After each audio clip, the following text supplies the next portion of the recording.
Hello, everybody. Welcome to the Film Consortium podcast. I am your host, Derrick Acosta. Thank you for joining us on our very first pilot episode. Yay. Yes, I'm here with a special guest, founder and president of the Film Consortium San Diego, Jodi Cilley.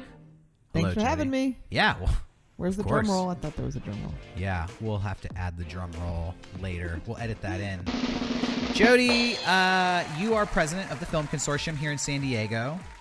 Yes. For people who don't know what the Film Consortium is, you guys put on San Diego Film Week, San Diego Film Awards. You work with KPBS to produce local TV shows. Yep. Is that about it? Well, we do a bunch of different things, what you mentioned, as well as we hold competitions like our FilmCon Challenge. We help KPBS produce the Explore program, which is a fund for local content for their channel. And we help them as well produce the GI Film Festival, the military film festival here in town. GI Film Festival San Diego, local film showcase as well. So we're kind of all about local film and trying to find more funding, distribution, networking, educational opportunities around that. So why movies for you? You support art. You've always supported art and organizing people and bringing communities together. But why film as opposed to theater or fine art?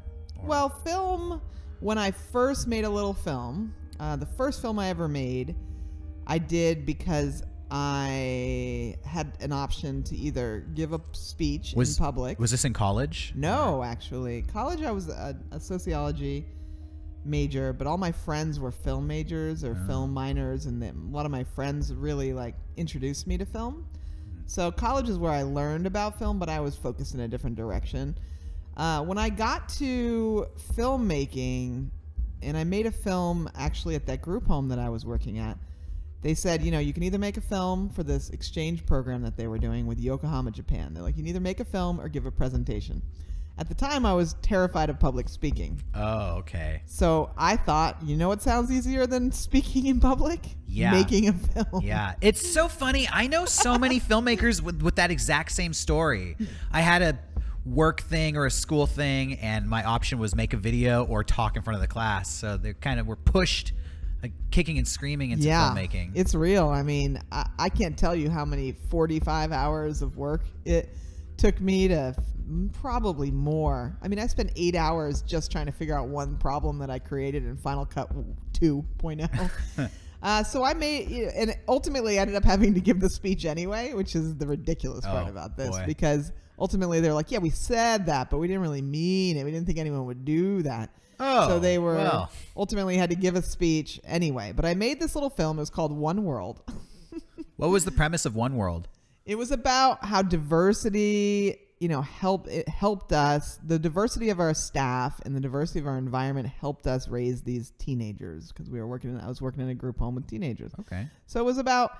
I actually went down to Tijuana and filmed in Tijuana. It's funny that that's the first film I made, because it's very telling of how I feel about the world, and it's still very relevant. Documentary? Or? Yeah, documentary. Okay. So I made a documentary, and it was 60, 40, 60, who knows, 100 hours. I have no idea how long it took me at this point, but it was crazy hard to do. And at the end of it, all I wanted to do was another one. Oh, really? All that work. I mean, there was a point. This is why I tell people, I've learned certain things in editing just by trauma. And one of them was I closed a sequence in Final Cut 2, but I didn't know what a sequence was at that time. Oh, okay. So I couldn't find it again. And I was on the phone with Final Cut. I was calling people. It took me 10 hours to figure out that the sequences were in the little bin, and you had to double click on it to open it up. Oh, wonderful. Yeah. Well, now I know the sequences. Forever burned into my memory whenever anyone asks is that experience. But I did it, and I loved it. And I loved it because it brought together all those things that I love. It was community. It took a lot of people to make these films. It was photography. And at the time, I had been, doing photography myself. It was writing, and I had always been, a prolific writer, and I would read. I read thousands of books growing up. So to me, it sort of brought together a lot of things that I loved. Yeah. Into one medium, and that's why film. That's why I fell in love with it, and that's why I continue to do it to this day. It's because it it is all those creative things. But I don't have to be the creative one necessarily, but I get to be around it. I get to be a part of it, and my own abilities of organizing and producing and community development like fit in very well in this industry. Yes, and I think that's a real inspirational story too, because there's a lot of people who want to get into movies, but they feel like, I'm not a creative person. You know, I can't write or direct, or they're shy. I don't want to act. And here you come as a person with none of that background, but just you found all these other roles that nobody's filling. They're super integral to making movies. One of the things I tell everybody, you know, in classes that I teach, is that there's the beauty of film industry is that it takes everybody. And one of the things I do is I say, you have to sort of self-assess, like, what are my skills? Like, what can I bring to the table? And, there's jobs for everyone. And those 4 things that I've determined are the key are your interpersonal skills, your ability to work with other people, organizational skills, your ability to organize other people or yourself, technical skills, your ability to understand technology and how to use it, and then creative skills, your ability to create something where there's nothing and bring a new take to a situation, bring a new vision to something. And not every job on a set requires all those. Some of those require all those skills, but most of them require 1 or 2 of those skills. Like, my sound guy doesn't need to talk to anybody and be interpersonal, but he needs to understand equipment. Does he need to be super creative? They need to be problem-solving creative, but he doesn't necessarily need to be like a highly creative person. Your cinematographer, your director, these people need to be far more creative, than other people on the set. Does your PA need to be creative? Not really. Do they need to be organized? Not really. Do they need to be, so each skill requires different things. Producer doesn't necessarily need to be creative himself or herself, but they need to identify creativity. Know it talent when they see it. Yeah. And they need to be organized. They need to be a great people person, but they don't need to be technical, and they don't need to be that creative, in my opinion. So there's a role for everybody, regardless of what kind of person you are. But it's knowing and being self-aware of what you're good at, and finding and trying those roles that require those skill sets that you already have and or want to develop. You can't lie to yourself. Yes. There are plenty of people out there who probably aren't that talented creatively, but are very talented. In certain roles, but they're very, very, organized, and they're very, very, they have great interpersonal skills. There's a role for that. There are really talented creative people who couldn't freaking, organize their, anything. And there's roles for that too. Yeah. But it's identifying it and knowing it, and either, finding the jobs at work and or developing the skill sets in the areas you want. Like, I'm not that creative, but I want to be, and I want to be a good director. So I'll continue to direct, and I'll continue to learn, and maybe I'll get there. It took me 6 years before I could say I was an editor. It took me 6 years of editing, and that wasn't a skill set that I naturally had, but I figured it out just by doing it over and over and over again. Yeah. So you can develop skills, but some of us just have things innately natural. There are kids I meet who just sit down in front of Premiere Pro and they figure it out in like a day, and I'm like, took me 5 years to do jealous that. A little bit. Took me 5 years to, you little punk. And I'm not even that good at it. Yeah. And you're still better than me out of the gate. You know. Yes, the new generation is always making us feel inadequate. Yeah. Insecure. That's okay though. That's okay. Now you know who to hire for your next project. Yes. So, you made this documentary. Yep. And this is your first film. Here you are all these years later, a professional in the film industry. What was kind of your journey from, I kind of like making these movies, to making this your full-time dedication? Well, at the time I had a full-time job in the social services. I worked for Father Joe. And alongside that job, I actually ended up going over to the Latino Film Festival and talking to them, and I started volunteering with their teen producers class. Just out of the blue, like, hey, I like movies and I'm interested in what you're doing? Well, it was okay. So it's my story is always special. Okay. I moved to Tijuana. Oh, nice. In 2004, and I thought, this was right after I made that film. And I'm like, I'm moving to Tijuana. Maybe I can find people down there who make films, and this is something I can do down there. So I went over. I'm like, who would know people in Tijuana? Well, maybe the Latino Film Festival. So I went over there. Naturally, yeah. Naturally. And I was like, hey, do you guys know anyone in Tijuana who's making films? Talked to Ethan Ventillo. And he said, no, not really, but you could volunteer for us. So I'm like, all right.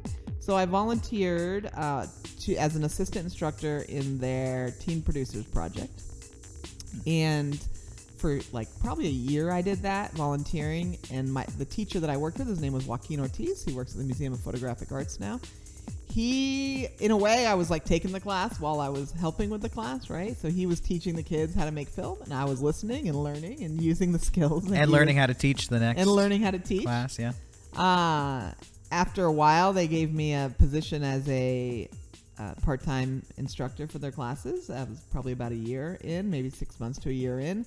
So I became an assistant instructor for another couple years, and then I became an instructor there for, 13 years after that. Wow. I did it for 13 years total. This was with the Latino Film Festival? Yeah. Oh, cool. So that's just so I developed that talent along the side of a full-time job with an income and, wow. That whole... Busy time, I'm imagining. Well, what ultimately pushed me over to doing this full-time is 2007, I went back to school. They gave me a job at the homeless shelter that I needed to have a master's to keep. Oh. So they're like, you have to go back to school. So, I went back to school to keep the job. That's a good motivator to go back. Yeah. They weren't paying for it, I'd like to point out. But they said, you want to keep this better job, you need to get a master's degree. And my boss at the time, her name's Courtney. She was wonderful. She is wonderful. She said, don't waste your time on an MSW, which is Master's of Social Work. She said, get an MBA. And I'm like, MBA? Do you know me? I'm an artist. No.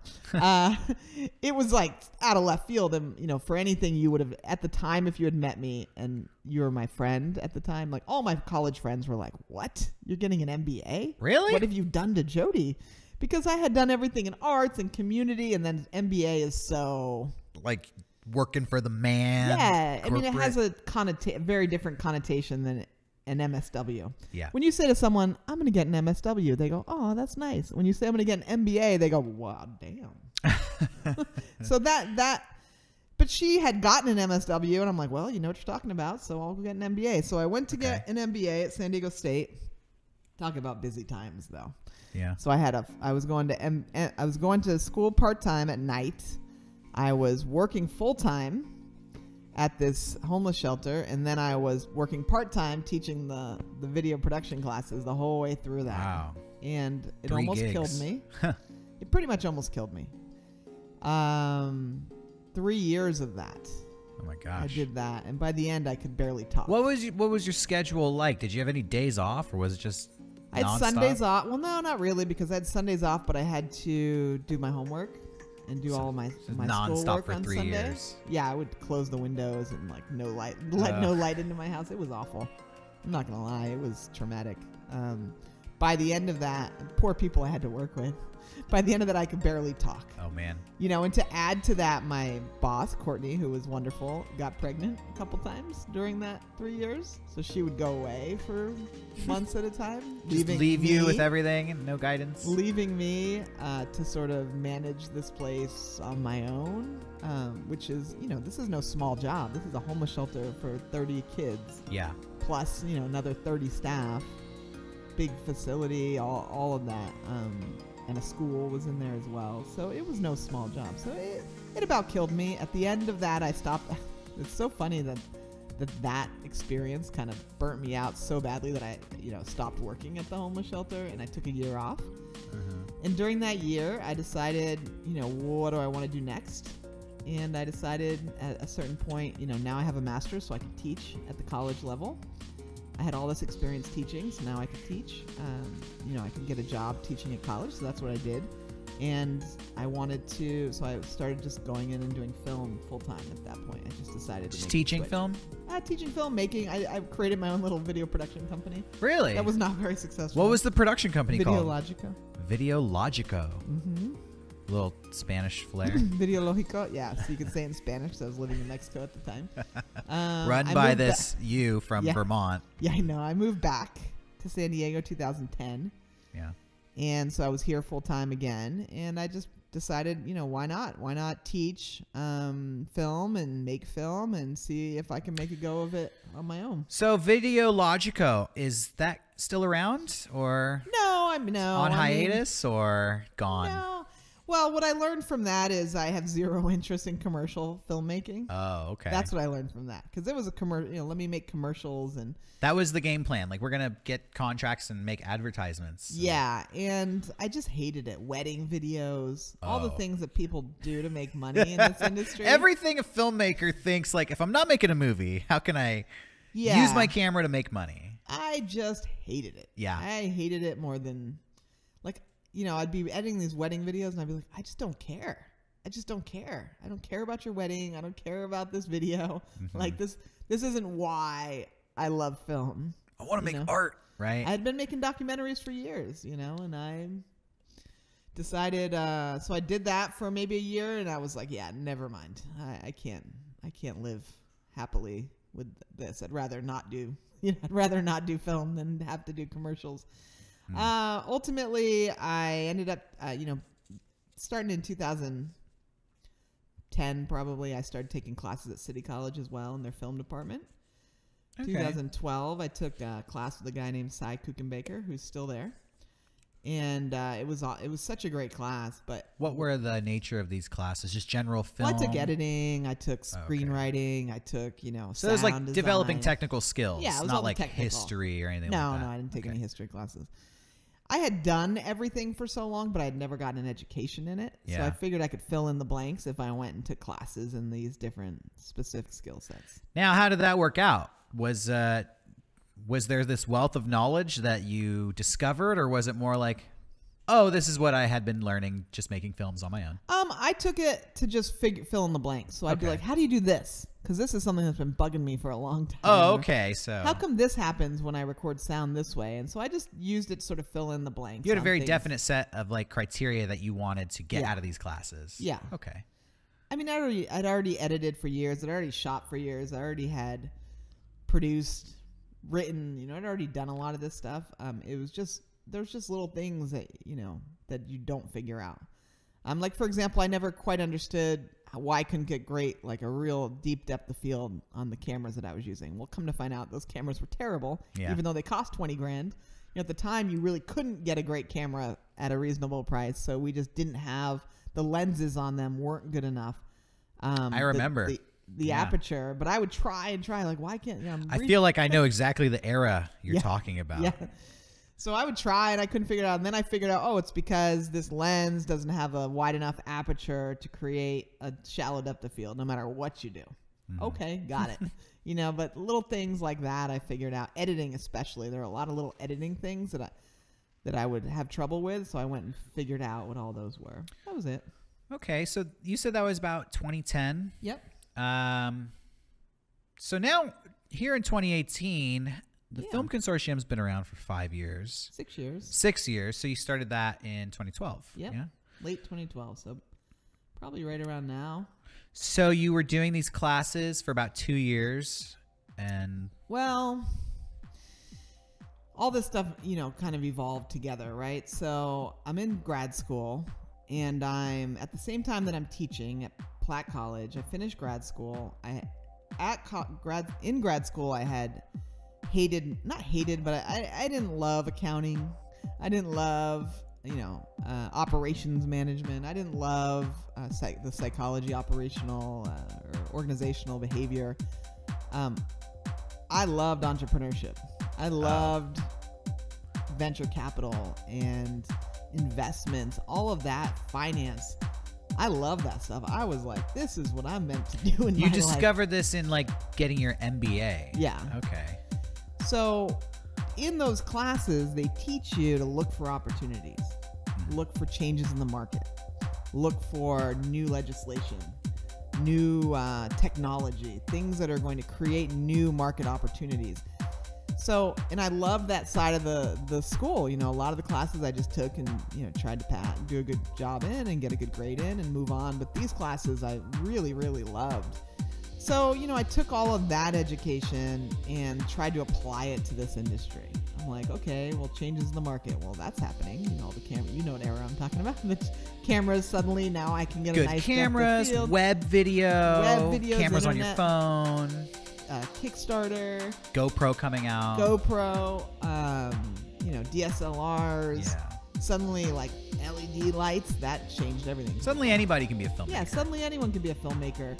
So I looked at Netflix, I looked at that, and I said, you know, one day you're going to be able to make a film anywhere. You're not going to have to be in San Diego.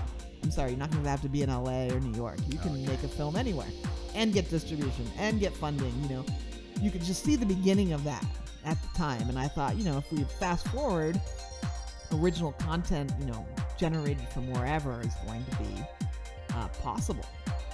So I looked at that, and then I spent, you know, the whole time that I was teaching, I was also sort of, I was writing a business plan.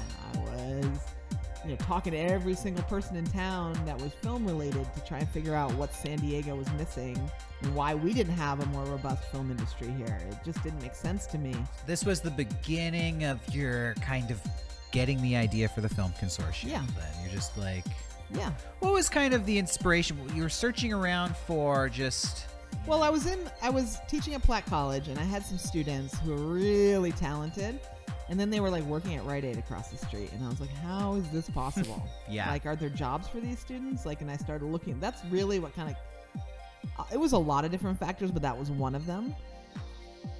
So I took that and I sort of connected it in with my education, and I started researching and talking to everyone in town and being like, why don't we have some film industry here, and talking to the film commission. So so you're getting an entrepreneurship and all this stuff, but really it's, I have these talented students with nowhere to go. Yeah, and I didn't understand how that's possible. And so the Film Consortium was just born out of like, we're going to place you guys in some film jobs here. Well, I'm like, well, we might as well create something here. Yeah. That at minimum will help them build their skill set without having to leave and go to LA and like drown in that market. Yeah. But at maximum could ultimately in the long run create job opportunities right here in San Diego. Like, that was one of the big factors. At that time, I also started teaching at UCSD Extension. I was the lead instructor for their video and editing professional certificate program.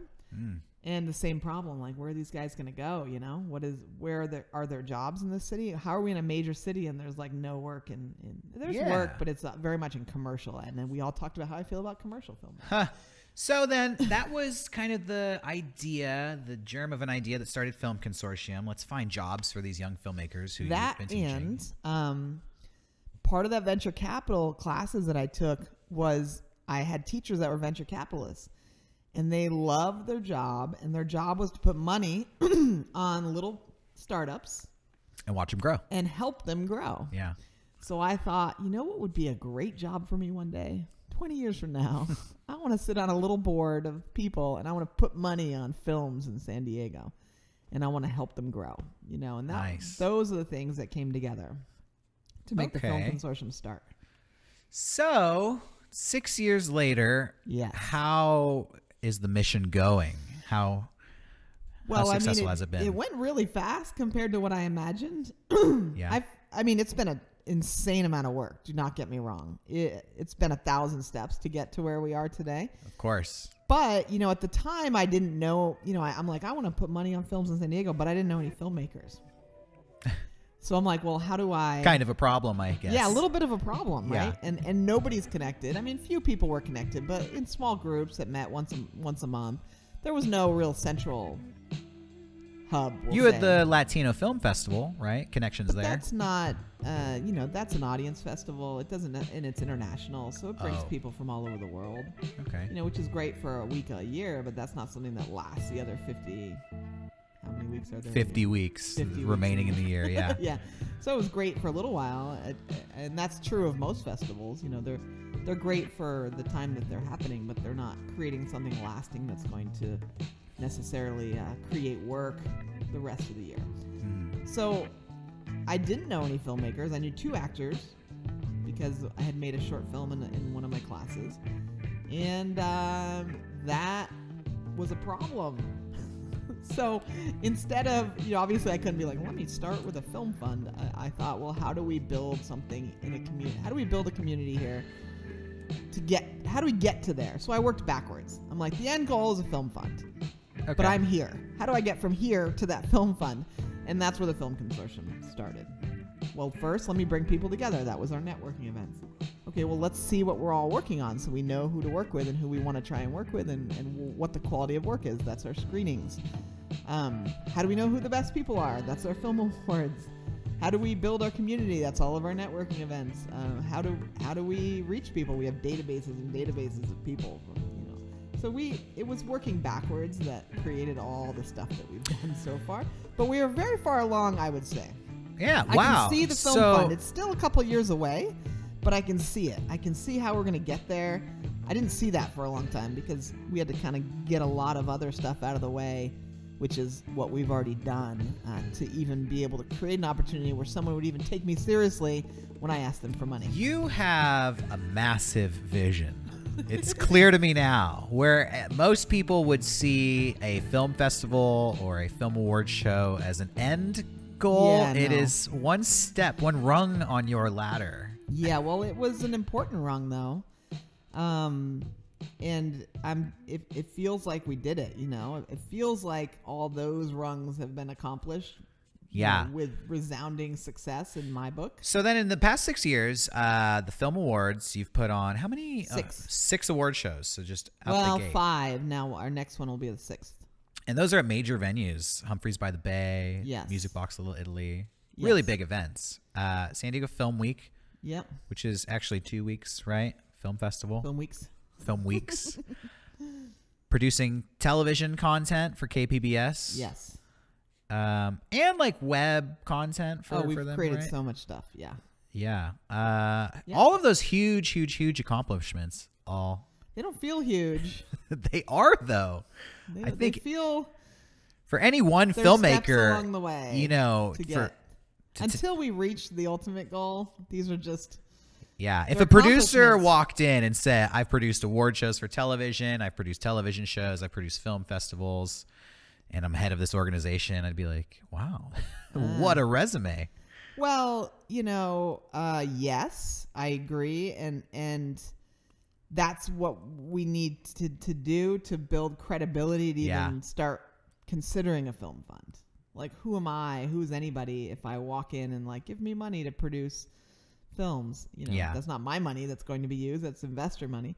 So how do we, you got to sort of build credibility and a network and databases and the ability to pull off the end result. And I think you're doing a great job. Thank you. There's a hurdle I feel that San Diego kind of has like a small town complex.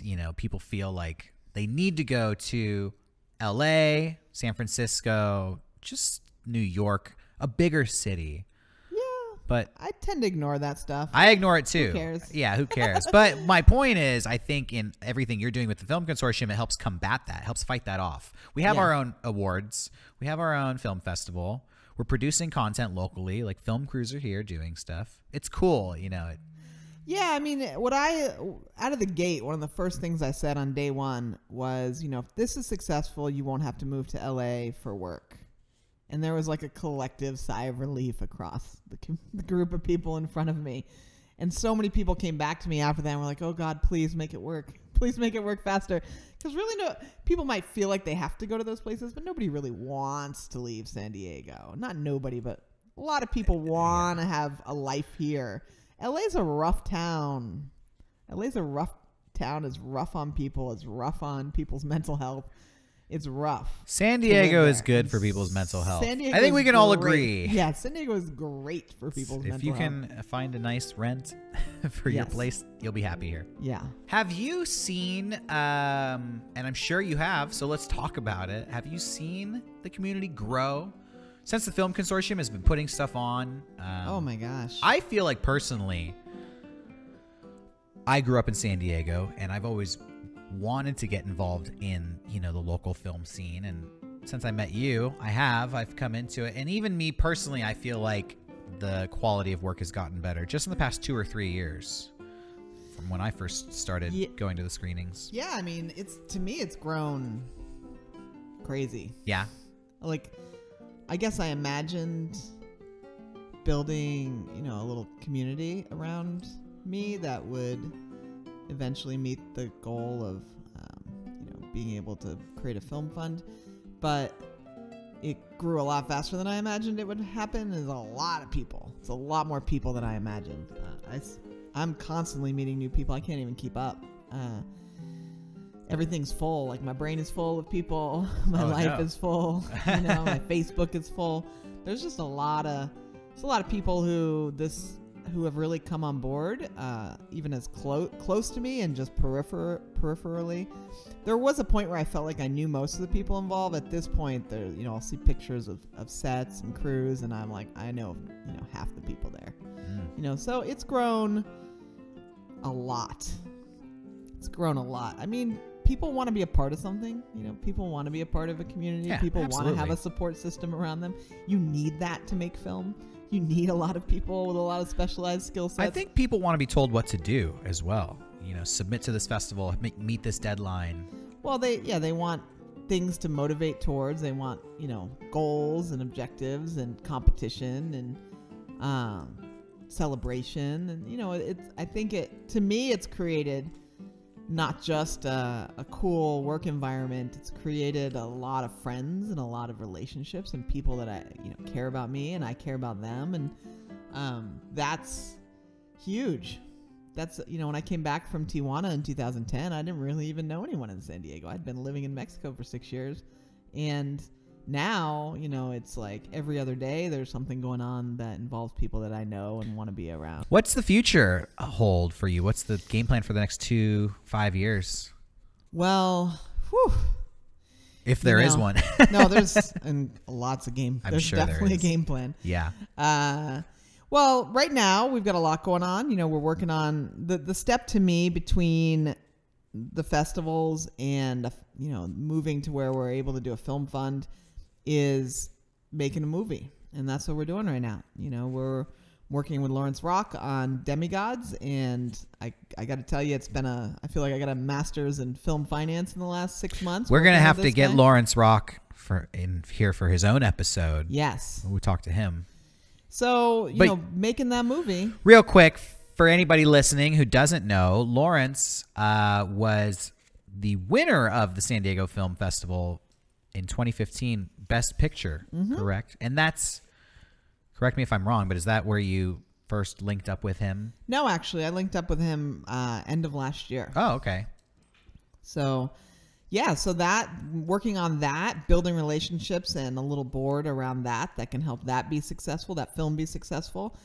And once we get through that, I'm going to have a lot more experience in that side of things, funding, finance, and distribution, a lot more credibility in having accomplished it, and a lot more contacts and relationships that can help us move to the next level. So that's the big thing, and of course, we're continuing to raise the financing for that and adding new owners to that project, and as well as learning and looking for finding distribution and casting and all the different pieces of it. So it's a great experience, but also it's the thing that I believe will bring us to the next level of our game plan, of our master plan here. It's the next logical step. You've done television shows, award shows, stage productions, now feature film. Yeah. You've done documentaries too. So many documentaries. And other than that, we're really excited for this next year. Working with you has been really exciting. Thanks for working with us, Derrick. Thank you. Acosta. Yeah. For anybody who doesn't know, I have my own YouTube channel, Mega64. Check it out.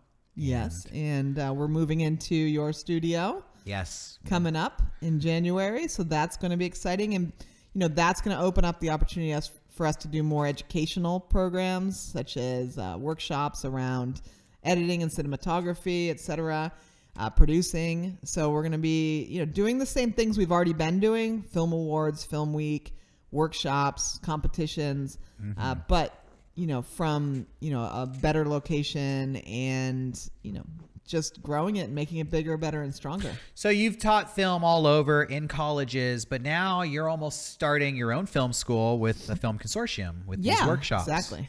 I mean, we've dabbled in it over the last year and a half, but I think we're really going to step it up in the next year and create some great opportunities for people to learn from some of the really phenomenal filmmakers and creatives and producers, and film it, put it online for people to access. So pretty much any way the Film Consortium can benefit a filmmaker, we're going to do it. Yeah. You're going to do it. Workshops, screenings. Our vision is screening opportunities, and that's our film week. Networking opportunities, that's lots of what we do. Workshops, educational opportunities, and really this next step is the finance and distribution. And we do have some distribution opportunities, obviously, through KPBS and through the context that we're already working with, but this will bring us to that next level of distribution and financing opportunities. So beautiful. That's that we've been saying that for years. I haven't changed the mission. This is the story I've been singing for Stay the since course. Day one. It's been a tough journey. There's been a lot of work, and there's another 1,000 steps between here and where I want to end up. But I can see the path clearer and clearer, and if I can see it, I can do it. If I can see it, I can pull it off. If there's somebody out there who maybe isn't in San Diego, or they're just inspired by what you do and they want to do what you do, start a festival or bring filmmakers together, what's the number one thing you would tell them? Like, just know this if you're going to follow my path. One. Yeah, the number one piece of advice to do what you do. To somebody who's just starting out, what do they need to know? Surround yourself with great people and just stay the course. Like, it's a ton of work. Nothing happens easily. Yeah. Nothing happens overnight. But, you take the little successes along the way and you celebrate them, and you learn from the failures, and you grow from them, and you got to stay the course and surround yourself with great people who can help you pull it off. No one can I didn't do this by myself. Find good people to help you. I did not do this by myself. There's 1,000 people I could thank for supporting and helping and doing things along the way, whether it's holding a boom or showing up to volunteer, or ushers or videographers, or there's so many people that have helped make this thing happen along the way. That surround yourself with good people and stay the course. It is not going to happen overnight, and it's going to take a lot of work. Stay the course. It can be easy to lose motivation or feel like your idea is failing and walk away from it. Well, I think most people would have trouble sort of keeping the energy level up enough to push every single day to move forward. Yeah. I think it takes a certain personality that gets really focused on doing something to accomplish bigger things. But there are those people out there, and people do big things all the time. I look at other things that people are doing, and I'm like, oh, well, I think I'm doing something big, but look at that. That's crazy big, Yeah. Have you ever had any of those kind of failures with the Film Consortium that made you feel like, whew, stay the course. Don't give up now. Failures along the way. Are you kidding me? Especially the first couple of years. Yeah. Because having never done this before at this level, and I was very excited, and I was very almost obsessed with pulling this off for years. I'm still excited and obsessed, but I'm a little more tempered with reality. Grounded a little more. Yeah, a little more.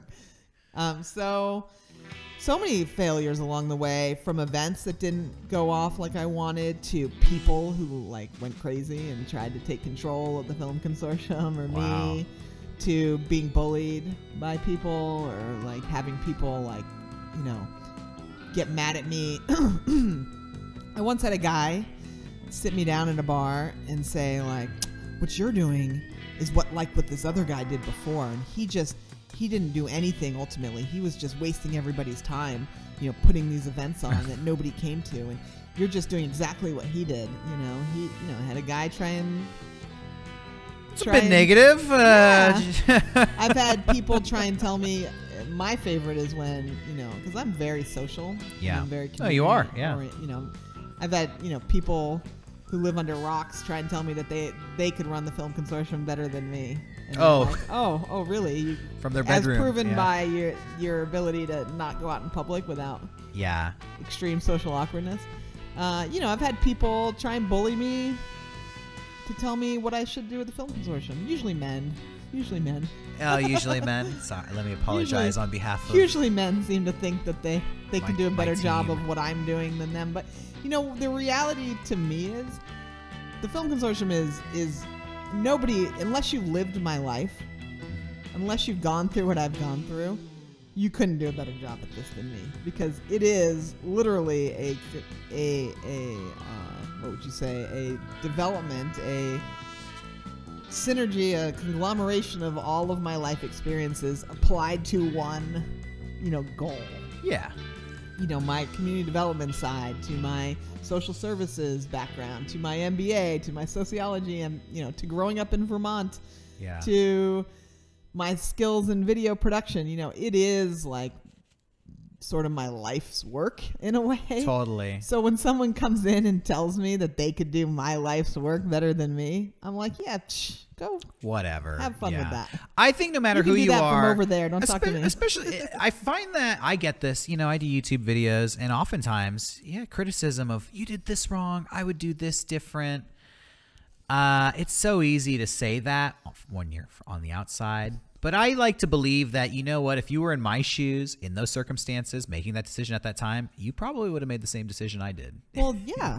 Doing the best you can. Exactly, with the information you have. And I've gotten a lot of advice over the years, but I have to compartmentalize that, because I feel like you get a lot of advice, but it's badly timed. Like, oh, you should, people telling me I should try and go national in the Film Consortium like 2 years in. Oh, well, hold on. Yeah. There's an order of operations here. Yeah. So I feel like people often give great advice, but it's like it's not the right time. It's not the right. They don't have the step-by-step plan in their head. So 2 years, how many times, like 2 years later, I'm like, oh, okay, I'm going to do this now. I'm like, I've been saying that for years. I'm like, yeah, well, 2 years ago, that wouldn't have worked. But right now, that would work, because we have the people in place. We have the relationships in place. So a lot of times I got to take what people say and just compartmentalize it in the right. Okay, that's a great idea later. Yeah. Or we already did that and it didn't work. That happens a lot too. You should hold, this type of competition, or you should go to LA and drag people down here to make film. Not my job. You should, maybe one day we'll have something to attract them to. Totally. And I feel like we do now. People come to me to help them get cast and crew all the time. Clearly, our ability to attract projects is there now, but it wasn't there 3 years ago. So these things are all things you got to just take with a grain of salt. When people do, they're usually well-meaning, but sometimes they're not. And that's a talent in and of itself. Not letting egos kind of overrun that. Like acknowledging good idea, but knowing when it's an appropriate time to implement it. And I'm not perfect. Like, there's things I could have done better along the way. We could do a whole podcast about things I could have done better along the way. But I think by and large, if I look at the big picture, have I accomplished what I set out to accomplish? Not yet. But I've checked off every box at some point. I've accomplished what I needed to accomplish to get to continue to go in the right direction. Am I going in the right direction? Am I getting, more credibility? Am I building a bigger and better and stronger community? Are we, do we all know, are there more people that know each other? Are our networks growing individually? All these are things that I can say yes. Are there failures along the way? Absolutely. Yeah. And this stuff is stressful, man. Like, I feel like there were, anxiety, depression, like all those things come along with the territory of dark side of creating your own path success forward. And responsibility. Yeah. It's worrying about it. Oh, I woke up the other night and I was like, oh God, I don't have a real job. And what about pension? And when I get old, how am I, these are, real stuff to think these about. These are real. Yeah. This is real, This is the stuff nobody talks about in film school. You're going to worry about this 10 years from now. I'm 40 years old. I got to start thinking about some of that side of things. And that's just something to consider, that this stuff is hard, man. It's much easier to work with, easier in some respects. I get bored working Yeah. for somebody else. But it's much easier and more stable to go a safe route. This is not a safe route. This is me going down a route that could not work out. Yeah, And totally. there's a lot of stress and anxiety that goes with that. Well- There's a lot of people's expectations. But let's talk people, now everybody's like, oh, maybe I don't want to go into filmmaking. Obviously, there's a positive side that makes it all worth Well, it. I'm not even speaking about filmmaking. I'm just speaking about entrepreneurship in general. Okay. And starting your own path and creating. There's a high risk of failure when you do that. And there's a lot of things that you lose in terms of stability that you would have if you were like, let me go work for Sony. Okay, well, absolutely, yeah. And that's just anyone who does this. But, I think even to this point, I could say we've been successful. So You can say that. I'll allow it. thank you. Cool. Well, so let me ask real quick final questions. I just want to get like the fluff questions out of the way now. Okay. So people Fluff. can relate to you. Okay. Favorite relatable. favorite movie? Or top 3 favorite movies? Oh, I was supposed to think about this ahead of time. No, it's just off the top of your head. You can. Top 3 favorite movies. I would say Slumdog Millionaire has been my favorite movie for a while. Okay. We'll say What is it about Slumdog Millionaire? I It's a just- great movie, but I feel like nobody ever gives praise to Slumdog Millionaire. I just love that the way that they made it. Yeah. In the streets of. I've been to India. That's a hard place to walk around, let alone freaking film a movie. In the Okay. streets. That was one of the first films that they filmed digitally, almost Yeah. entirely digitally. So that was really cool. Danny Boyle, right? Yeah, and I just love the story, the whole energy of it, the techniques they use. I mean, it won a bunch of Academy Awards. I mean, it's not just me that like the movie. I've heard it was a tough year. I mean, an easy year, but just the accomplishment. Plus, I just enjoy watching it. I enjoy. Yeah. I went to India for a month. It actually came out while I was in India. So there's a lot of life experiences that went along with that. Kind of some emotional attachment to the film. Yeah. Okay. Yeah. I mean, there's so many good movies, but we'll say Boys in the Hood would be another Oh, one of my favorites. nice. Top 3 is a little tough. I could give you my high school top 3. if you want Okay, that. yeah, absolutely. Okay, my high school top 3. Mind you, I'm a little kid in Vermont. Okay. With, like, no outside 15-year-old experience. Jodi, yeah. Surrounded by like poor people. Were Point Break. Okay. Because I had a big crush on Great film. Keanu Reeves. Yeah. Awesome. Johnny Unitas. The Lost Boys. Okay, those are 2 great films. Because I had a big crush on everybody in The Lost Boys. Okay. They were like my top crushes. And Legends of the Fall. Yes. No, and at the time I would have said Heathers. I love Heathers. Those are all great teenage movies. Yes. I think all of those movies are important to young people because those are movies that get a lot of people into film, It's like, oh, I didn't know films could be this cool, this relatable. Yeah. Lost Boys was I probably watched a movie 100 times as a teenager, but that movie really I loved. And I loved Heathers because it was like self-aware. You I watch love it Heathers, now, and too. it's still an amazing movie because of I its still think it- self-awareness. It's hilarious. It's a hilarious film. Yeah. Dark comedy, and they don't make dark comedies like Oh, that I love dark anymore. comedies. Me too. Happiness, that's a good one too. Yeah, real dark. Yeah, real dark comedy. Okay, cool. What about this year? How often do you see movies? How often do you get out to go watch a movie? Well, I've been actually every couple weeks. Okay, once a month. Probably twice a month. I live now a couple blocks from a movie theater, so I've been going to the movies a lot more. And when MoviePass came out, I took advantage of that before it, jumped off a bridge.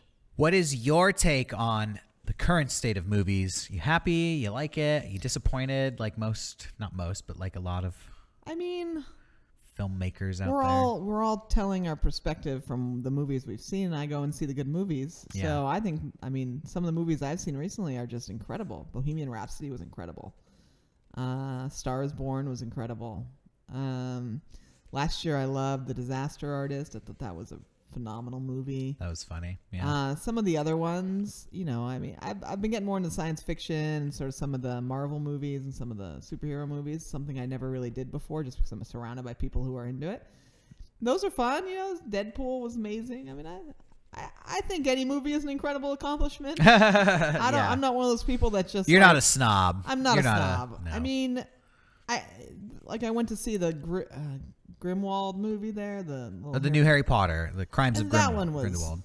I couldn't. I mean, I went with 4 people, and I was the only one who stayed awake during that movie. It was a little rough. That one's getting ripped apart by the reviews. It's like it was bad. It was pretty bad. You know, I'm not. But still, I mean, there were some there's things about it that were incredible. Like the visual effects and all the little creatures that they created were incredible. I think it's refreshing to meet somebody like you who just enjoys films, just, you know, with no, this film is bad and I'm going to tell you why.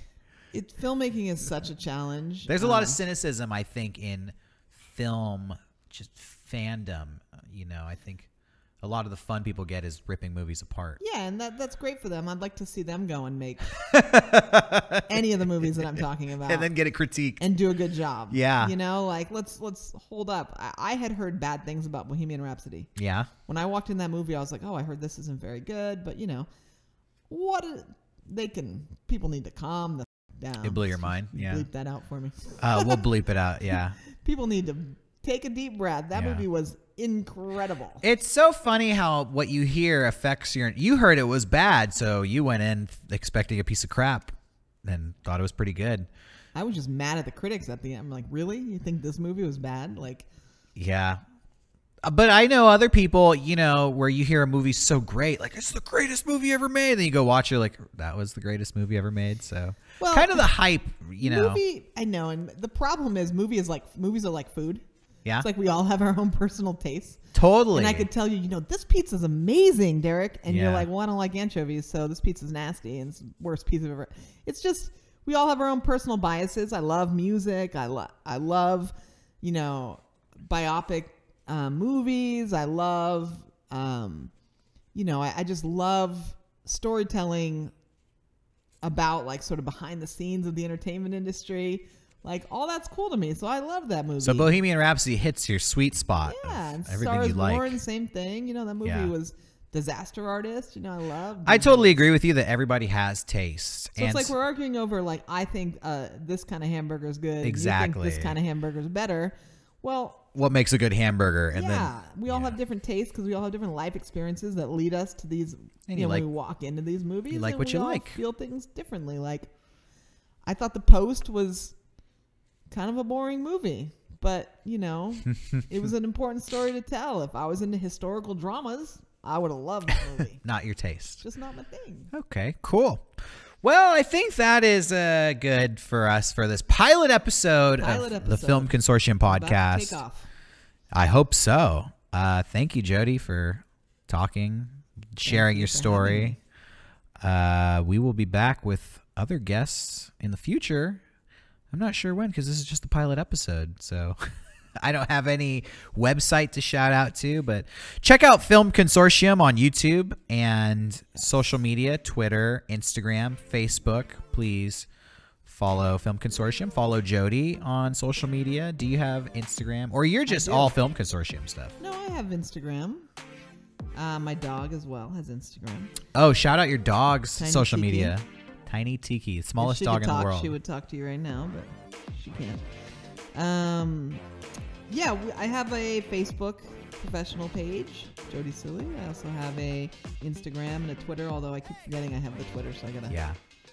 I made it years ago, like 2012 or something. And Got to get back on that. Well, if you are listening and you need a connection to the San Diego film industry, connect with Jodi on social media. She seems to be the person to know in San Diego.